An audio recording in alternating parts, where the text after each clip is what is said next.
Okay, here's a quick little video about my Mora #2 custom handled custom sheath. A few years back I was going on a 1-week canoe trip and I needed a knife that I could rely upon during the whole week I was going to be out there, a knife that would be good in the canoe, things like that. People sometimes, at least in the old days, used to wear danglers specifically for canoes because when you sit down on a tiny seat or move around, the dangler falls out of your way. It'll just move around on your belt anyway, any way necessary to get out of your way. So I decided to go with a dangler. Danglers are a Scandinavian design, so I went all Scandi on the whole thing. I got a Frost Mora #2 carbon steel blade from Ragweed Forge. That's ragweedforge.com. I also got the leather for the sheath from there. And I got the Frost Mora #2 carbon steel, the non-laminated. This one's slightly thinner than the laminated one. And I got that, put on a copper bolster and Madrone burl. Madrone's a nice, very pretty wood. I like it.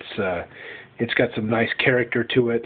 Most burls have nice character to them anyway. So anyway, I really liked the way it looked. I like the way copper looks with the Madrone, whether it be polished copper or tarnished copper. Here you can see there's a lot of tarnish on this copper, and that's fine. It gives character to the knife, so I kind of like that. The blade is epoxied into everything with 18-hour epoxy glue. It's actually shafting glue for golf clubs.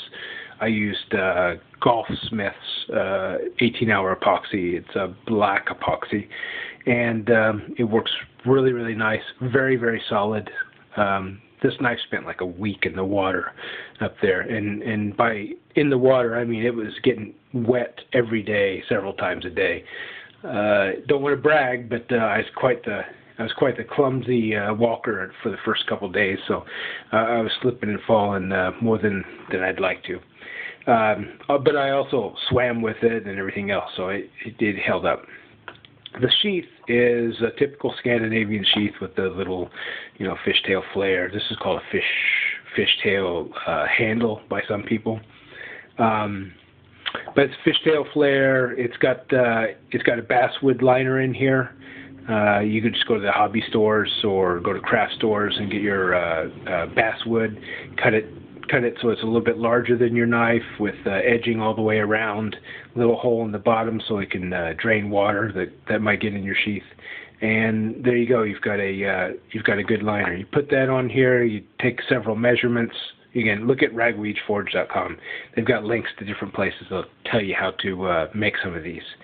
I did extensive research looking at all kinds of different sites before I decided exactly how I was going to go forward. But anyhow, you measure your leather, cut your leather precisely. You got to mark where all the little stitch holes are going to be, and you got to mark them on both sides.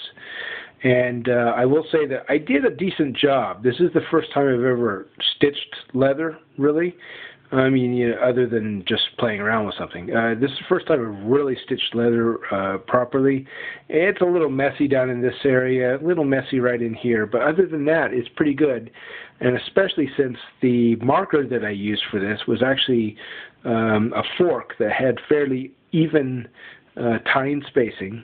And so I thought, well, that's as good as anything since I didn't have anything else. So I used that to mark all the points for my holes, and then used a little awl punch to go ahead and make all the holes. Then you saddle stitch all this together, and once that's all dried and cured, you have to leave it on the knife for a few days while it dries. Once that's dried and cured, then you can wax coat this. And when you wax coat it, I use a 50-50 paraffin and beeswax mixture. And that mixture ladled over this at about 150 degrees Fahrenheit, ladled over this, will absorb into the leather. You just keep ladling over, warm it up. Then put it in a warm oven. And by warm oven, I mean under 160 degrees. So we want it to keep the waxes liquid enough that they can permeate into the leather and absorb into the leather. Leave it in there for about 5 minutes, and you check back and you'll see whether it's finished absorbing or not.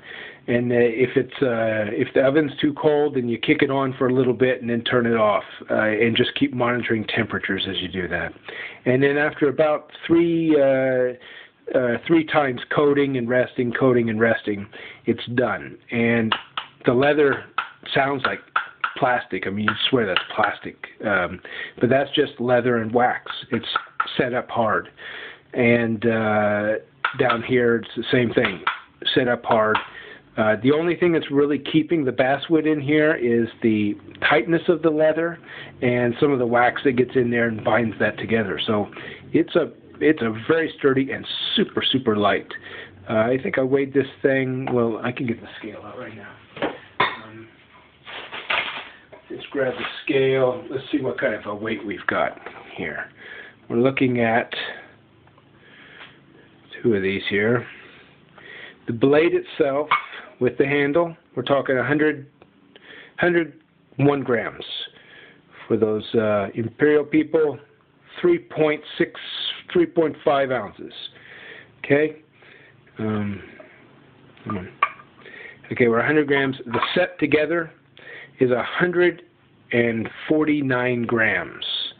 In other words, that sheath right there is that's not adding up right.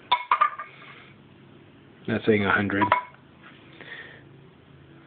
Okay, so about 50 grams for that sheath. So it weighs 50% as much as the knife, but the knife is very light, and the knife blade is balanced about right there, where I kind of like it right there, because when I grab it, I'll be grabbing it right there anyway.